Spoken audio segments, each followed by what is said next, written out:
What is the payoff matrix in the prisoner's dilemma? Have you ever wondered how two people can make decisions that impact each other, especially when trust is at stake?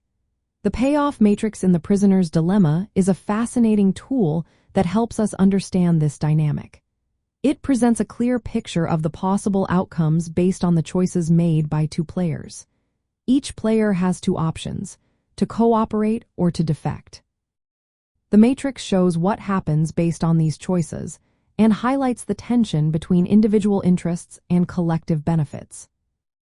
In the classic scenario, two individuals are arrested and questioned separately. They face the choice of either staying silent, which means cooperating, or betraying the other, which is known as defecting. The consequences of their choices are expressed in terms of years in prison, where a lower number is preferable.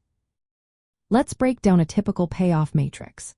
If both prisoners choose to cooperate and remain silent, they each receive a moderate penalty, like 1 year in prison. If one prisoner defects while the other cooperates, the defector goes free, receiving 0 years, while the cooperator faces the harshest penalty, perhaps 5 years. If both choose to defect, they each receive a penalty that is worse than if they had cooperated but better than being the sole cooperator, say 3 years each. To visualize this, we can summarize it in a simple table format. If prisoner A cooperates and prisoner B cooperates, the outcome is 1 year for each. If prisoner A cooperates while prisoner B defects, prisoner A gets 5 years and prisoner B goes free. If both defect, they each get 3 years.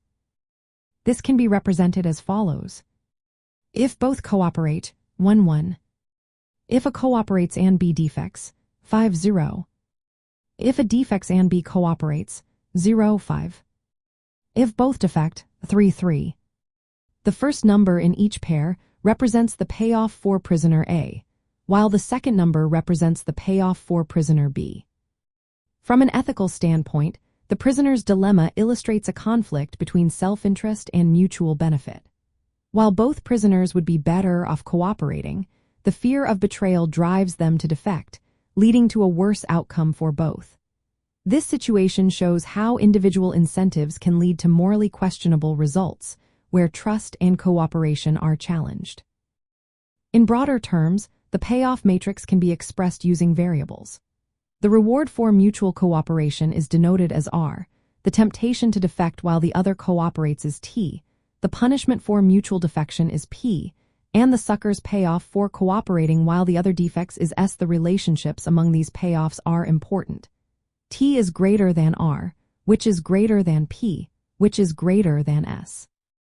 This means the temptation to defect outweighs the reward for cooperation, which is still better than the punishment for mutual defection, and finally, cooperating while the other defects is the least favorable outcome.